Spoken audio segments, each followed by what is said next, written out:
Des gazouillements des oiseaux et des eaux au cœur de la réserve Binder Léré dans les pays Mundang. Bienvenue à cette merveille naturelle, les chutes Kotio.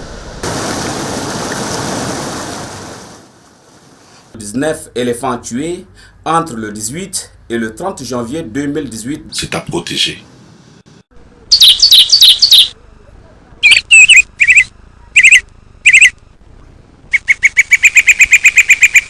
La réserve de faune de Binder Léré est située au sud-ouest du Tchad, dans la province du Mayo-Kébi-Ouest, à proximité de la frontière du Cameroun.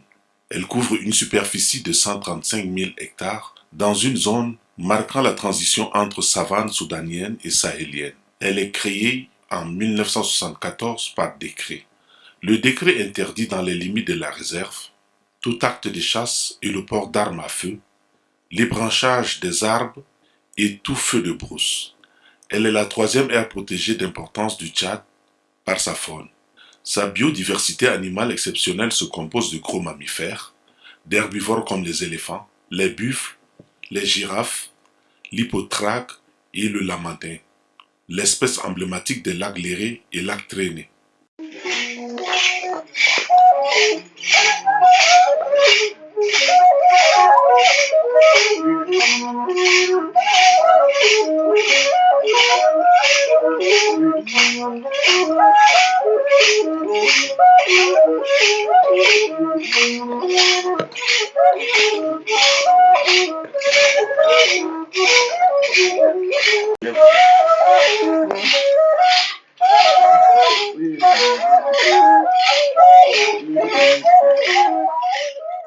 La réserve est constituée d'un bloc forestier relativement intact d'une variété d'écosystèmes soudano-sahéliens, dont le rôle pour la résilience climatique des populations est déterminant.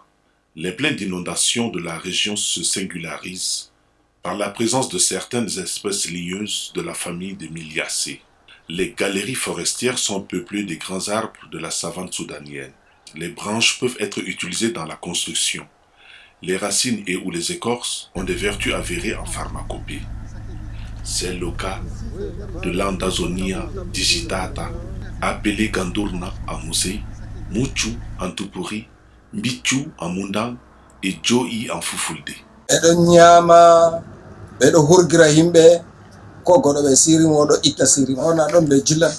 Les gens mangent ça. On l'utilise pour soigner les personnes malades d'envoûtement. Si quelqu'un est victime d'un mauvais sort ou empoisonné, on peut le guérir avec. Les fleurs de Njo'i entrent dans la composition de certains produits pour le blindage. D'aucuns en mangent. C'est un produit qui procure un certain pouvoir. Ils ne savent pas. C'est du magani. Mélangé à d'autres produits, celui qui en mange peut être invisible en cas de problème. La réserve de la faune de Binder Léré est classée comme zone humide d'importance internationale selon la convention de Ramsar. Nonobstant son potentiel écologique, elle est sous la pression du braconnage. Les braconniers commettent de nombreux crimes sur les éléphants sans être inquiétés. Quand les braconniers entrent, il s'agit d'une sécurité nationale. Le dernier carnage qui a eu lieu dernièrement, les 19 éléphants là, au retour, les braconniers ont essayé de faire face à des birs, c'est-à-dire à l'armée camerounaise. Ils ont tué 8 personnes. Ils ont tué 19 éléphants et en repartant, ils ont tué 8 personnes. Et ça, c'est une question de sécurité nationale. Et je pense que dans ça, les institutions de l'État doivent prendre les responsabilités pour essayer de maximiser la question de surveillance ou bien d'appuyer un peu avec les matériels tels que les armes. Vous voyez, les braconniers, ils ont les armes. Ils ont les armes. Et nos éco-gardes qui sont là, ils n'ont pas d'armes. C'est très difficile. Il s'agit d'une politique. Je pense qu'il faudrait que le ministère de l'Environnement essaye de voir un œil particulier sur cette réserve-là, d'appuyer un peu les services techniques qui sont là avec les armes. Sans armes, on ne pourra rien faire contre les braconniers. Parce que c'est des personnes qui sont formées, c'est des personnes, des grands snipers. Et donc, sans armes, on ne peut rien faire. De 2013 à 2019, ils ont massacré plus de 100 éléphants pour leur défense en vue d'alimenter le trafic illicite d'ivoire. Les nombreuses autres espèces protégées ne sont pas épargnées par le braconnage. Un article publié sur le net par l'Union internationale de la conservation de la nature, en abrégé UINC PALA, intitulé « Péril sur les éléphants dans la réserve de faune de Binder-Léré », signé par Gabgalien Gaston, est révélateur du crime perpétré sur les éléphants. Cet article sonne comme un cri d'alarme en faveur de la sauvegarde des espèces menacées de disparition.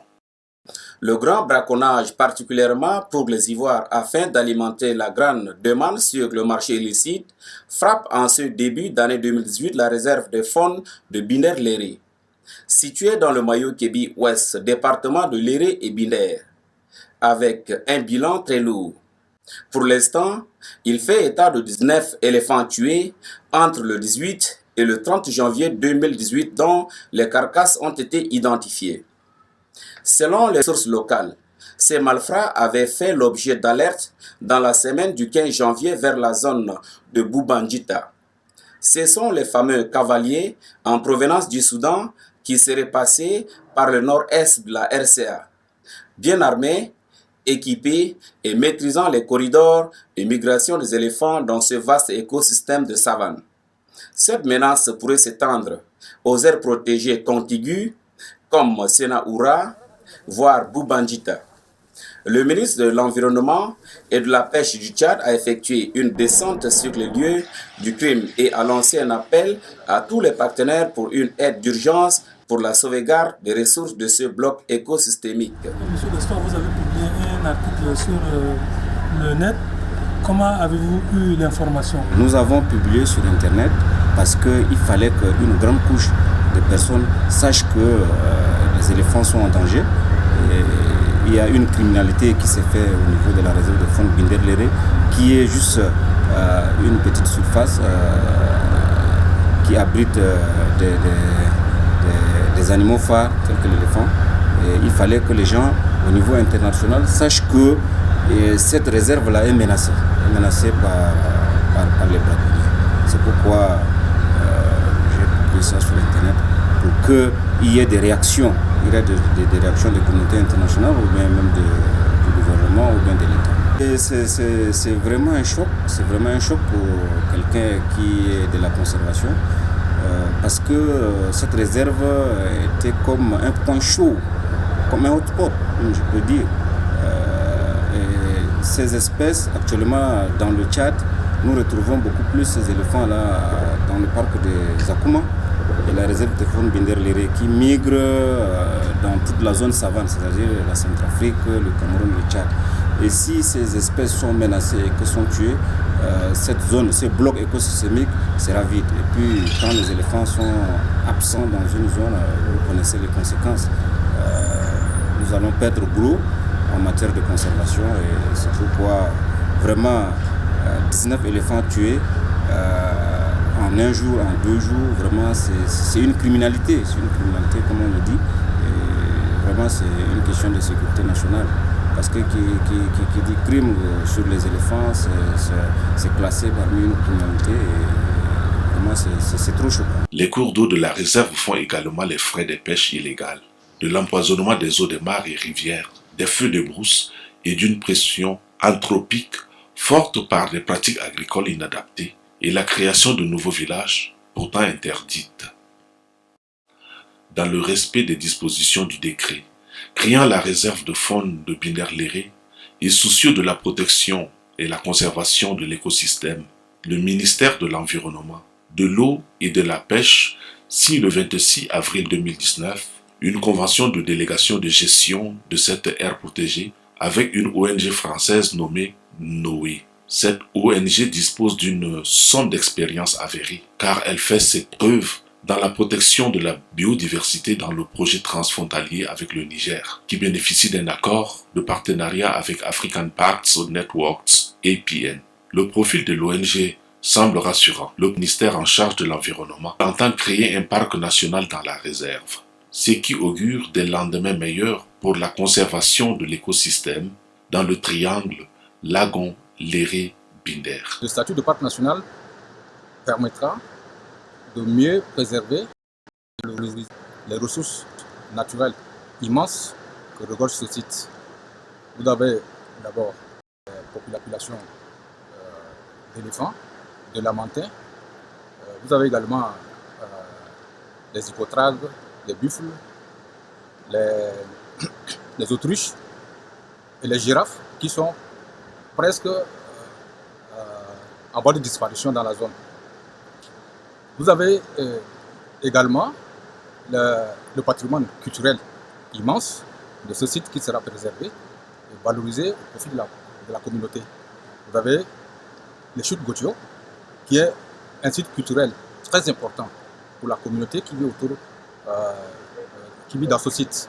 Donc sa disparition, la disparition du chute Gotio, entraînera la disparition de l'histoire même de tout un peuple, de la civilisation d'un peuple. Donc la préservation de chute Gotio, la préservation des ressources naturelles de ce site permettant de préserver le patrimoine naturel, culturel et phonique du site. Je pense que le processus de la création du parc, c'est idéal. C'est idéal parce qu'il faudrait que l'État essaie de faire quelque chose à ce niveau. C'est déjà pas mal, avec d'autres partenaires qui sont aussi en train d'initier. Je pense que c'est bien. Bien que ça a des conséquences. Comme c'était une réserve de faune, il y a des activités qui étaient permises, mais quand ça va devenir un parc, certainement la partie protégée sera intégralement protégée et personne d'autre ne pourra entrer. Et comme ça, il y aura un strict contrôle qui pourra peut-être limiter le braconnage. Par ricochet, les populations locales pourront bénéficier des retombées socio-économiques de la création d'un parc national dans la réserve et verront leurs valeurs culturelles protégées. Le statut de parc national permettra de mobiliser les ressources financières pour, faire la conservation, et d'autre part aussi de faire le développement communautaire avec les communautés qui vivent autour de ce site. Parce qu'aujourd'hui, les donateurs publics ou privés ont changé de stratégie de financement. Ils préfèrent plutôt faire des financements durables à travers les délégations de gestion pour la préservation des aires protégées. Et donc ces donateurs, ils préfèrent que ce soit plutôt les ONG ou les entités privées qui gèrent en collaboration, en partenariat avec les États, les aires protégées et d'une manière durable. Donc ils donnent des financements conséquents pour la conservation, mais surtout ils mettent l'accent sur le développement communautaire pour que les communautés qui vivent autour de l'aire protégée puissent tirer un intérêt conséquent de manière qu'ils contribuent à la préservation de l'aire protégée. La conservation des aires protégées est une préoccupation majeure des autres autorités du pays. Depuis quelques années, la volonté du gouvernement s'est traduite par d'importantes réformes du ministère de l'Environnement, de l'eau et de la pêche. Au nombre des réformes, on peut citer la restructuration de la garde forestière et faunique pour assurer la protection des aires protégées par un arsenal de textes juridiques. Par rapport au parc en gestation, le ministère de l'Environnement et l'ONG française Noé ont conjointement mis en place une équipe technique d'appui, ETA. Sa mission est de suivre et d'examiner tous les aspects techniques liés au processus de classement de la réserve de faune de Binder-Léré en un complexe d'aires protégées et l'élaboration d'une délégation de gestion à l'ONG Noé du dit complexe. Elle peut dupliquer les bonnes pratiques ayant produit de bons résultats ailleurs. Ces dernières années, le ministère s'est engagé dans un processus de partenariat public-privé. Et nous avons l'exemple palpable est déjà celui du parc des Akuma, où les effets ont été vraiment satisfaisants. Et c'est dans cette dynamique que le ministère a voulu continuer, actuellement en signant un protocole d'accord avec l'ONG NUE, qui est une ONG française pour la conservation de la réserve de l'air. Et beaucoup d'études ont été entreprises. Il y aura la requalification de la réserve de l'air dont un quart sera transformé en parc national et une partie également en réserve. Nous avons fait le tour de cette réserve et vous avez vu toutes les potentialités qui existent, une potentialité énorme qui est aussi assez intacte et qu'il faudrait préserver. Donc le ministère est là pour suivre ce processus, donner des orientations, faire le suivi.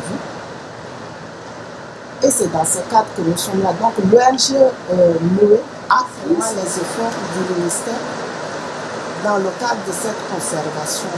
Fort de son expertise en matière de création, de conservation et de protection de la biodiversité, l'équipe technique d'appui œuvre pour une création consensuelle d'un parc national en faisant adhérer les communautés locales et les autorités. Elle travaille également à la requalification de la réserve en un complexe d'aires protégées du Mayo-Kébi, comprenant une zone cœur en statut de parc national. À cet effet, 80 000 hectares de cette réserve, sur une superficie totale de 135 000 hectares, est visée par ce projet. En exécution de son cahier des charges, l'équipe technique d'appui entreprend du 4 au 11 janvier 2020 une mission conjointe avec l'ONG NOE dans les départements d'El-Ouaya, Lac-Léré et Mayo-Binaire, province du Mayo-Kébi-Ouest. Objectif: informer et sensibiliser les autorités administratives, traditionnelles et les populations locales sur le processus soutenu par le ministère de l'Environnement, de l'eau et de la pêche et l'équipe technique d'appui. Les échanges entre la mission conjointe, les chefs traditionnels et les organisations locales de développement ont tourné autour des retombées socio-économiques du projet, la préservation du patrimoine culturel et la délocalisation des villages dans la réserve. Le projet s'avère pertinent. Il emporte l'adhésion des représentants des communautés. Comme c'est un projet de l'État, on ne peut pas dire quoi que ce soit. Mais néanmoins, tel que les choses, on le voit, c'est comme si ça ralentit. Mais pour moi, personnellement, la réserve nous profite. D'abord, sur le plan traditionnel, c'est notre site de rite. Hein? Alors, si on perd ça, c'est vraiment un grand manquement pour nous. Et secondo, comme sur le plan touristique, le Tchad même a cette potentialité et est en train de développer. Donc pourquoi pas chez nous? Alors je pense que nous allons toujours continuer à soutenir le projet en même temps le ministère. Sur le processus de création de parc au niveau de Chiricotio, c'est une bonne chose. C'est là vraiment, mais ça m'intéresse beaucoup parce que lorsque l'équipe était venue pour la première fois, c'était le Kagama qui est venu représenter. Et quand il m'a expliqué, et j'étais fier de ce projet. Donc je suis à votre côté. Je peux aussi m'engager à sensibiliser la population, à donner des conseils pour que le processus réussisse. L'inquiétude de la communauté autour de la réserve, toujours il y a certains villages qui sont tout proches même de la réserve. D'ailleurs, même je pensais que c'est comme vous avez dit, vous avez échappé tous les villages. Merci. Mais ces villages-là, ils ne vont pas quitter un jour. Il n'est pas question de localisation des populations. Le processus que nous sommes engagés, c'est en ce moment, il y a encore un espace intact où il n'y a pas d'enclave villageois à l'intérieur. C'est cet espace-là que nous voulons ériger en parc national. Par contre, l'ancienne limite de la réserve gardera son statut de réserve et les populations qui y vivent vont continuer à exercer leur droit d'usage, vont continuer à exercer les activités d'origine. Mais le projet permettra, les fonds qui seront mobilisés pour la préservation du parc, permettra de faire vraiment du développement communautaire conséquent dans le domaine de l'agriculture durable, dans le domaine des filières agricoles, dans le domaine de filières agricoles et de l'élevage, dans le développement socio-économique d'une manière générale des communautés qui vivent autour du parc. Si c'est bien géré, ça peut toujours apporter, comme je l'avais tout à l'heure dit, des revenus. Et ces revenus, d'abord, les premiers bénéficiaires, c'est la population locale. D'abord, les restes viennent après. Ce projet reçoit une caution forte des autorités administratives provinciales. L'une de notre mission, c'est pratiquement de protéger l'environnement, c'est essayer de préserver l'écosystème qui se trouve dans la province. Donc c'est tout à fait normal et logique que nous nous engagions aux côtés du gouvernement et pour l'intérêt de la population du Moyen-Kébi-Ouest pour que ces ressources et ces richesses puissent être préservées à jamais. Les chefs traditionnels et les représentants des organisations locales de développement manifestent un intérêt particulier à la rivière Zassou, plus connue sous l'appellation Chute Gotio. Considéré comme mystérieux, ce cours d'eau est chargé de symboles. Quand vous venez au sud, ici, vous avez des objets tranchants. On vous dit de ne pas entrer dedans avec. Si vous avez des habits rouges, des bas rouges, et puis quand vous êtes sorcier, vous n'entrez pas dedans.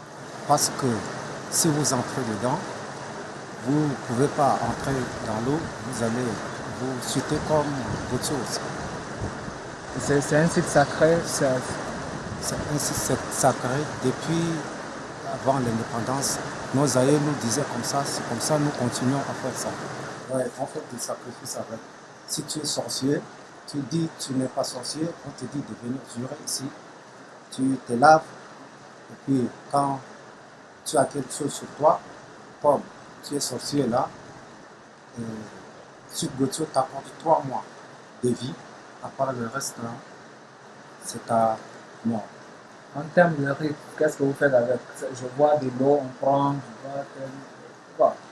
On prend de l'eau là juste quand tu donnes aux enfants, ou bien toi en personne, même si tu vois, quelqu'un est sorcier, il ne peut pas t'attraper. Zassou ou Chute Gotio unit toutes les communautés riveraines, car représentant une partie d'elles-mêmes, c'est-à-dire leur culture. Les touristes, les conservateurs de la biodiversité et d'autres visiteurs occasionnels qualifieraient les Chutes Gotio de fleurons de la réserve de la faune de Binder-Léré. Sur initiative de l'équipe technique d'appui et de l'ONG Noé, mes confrères et moi avons eu l'opportunité de découvrir les chutes. Des gazouillements des oiseaux et des eaux au cœur de la réserve Binder-Léré dans les pays Mundang. Bienvenue à cette merveille naturelle, les Chutes Gotio. La délégation du ministère de l'Environnement et l'ONG Noé, accompagnée des journalistes, visite les Chutes Gotio.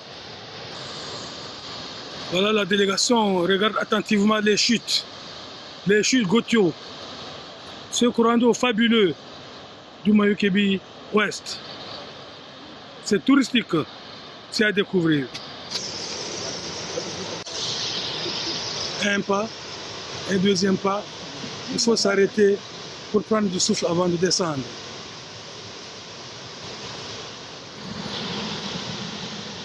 Vraiment, la merveille du Moyen-Kébi-Ouest, les chutes Gotio, dans toutes leurs dimensions.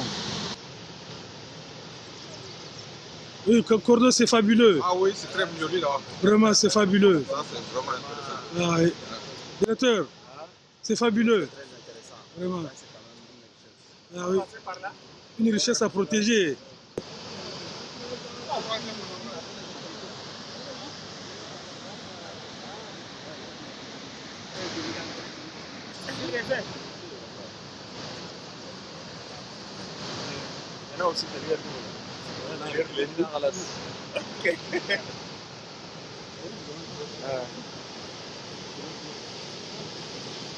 Chacun avec son appareil, téléphone, pour avoir un souvenir des chutes Gotio.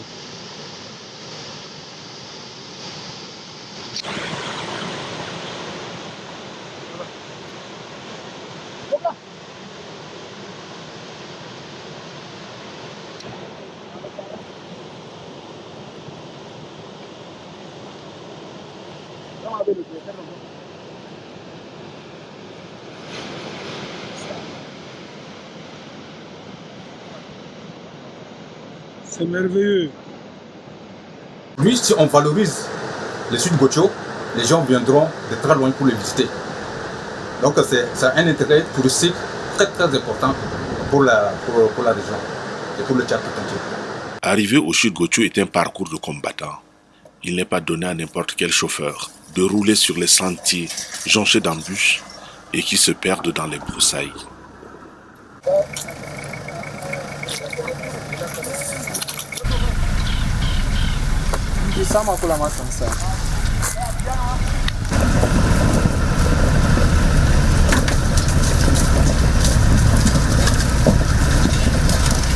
De Lagon au Chute Gocho, nous avons mis presque 5 heures de temps pour une distance de 46 km. La nuit tombe. Impossible de poursuivre le chemin. Nous finissons par bivouaquer.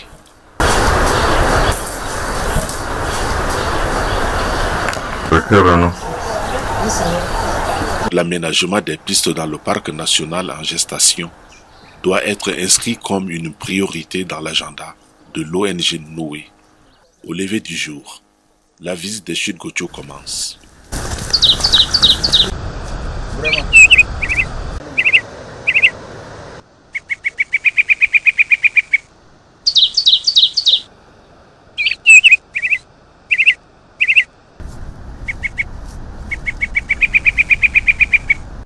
Nous voilà enfin à Zassou, les fabuleuses Chutes Gocho, les merveilles de la réserve de faune de Binder Léré.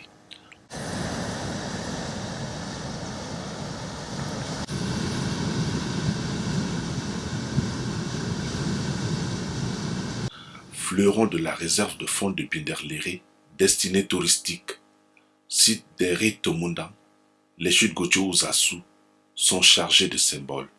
C'est à valoriser, c'est à protéger. La création d'un parc national dans la réserve de faune de Binder Léré, dont les Chutes Gocho en sont le cœur, en vaut le coup.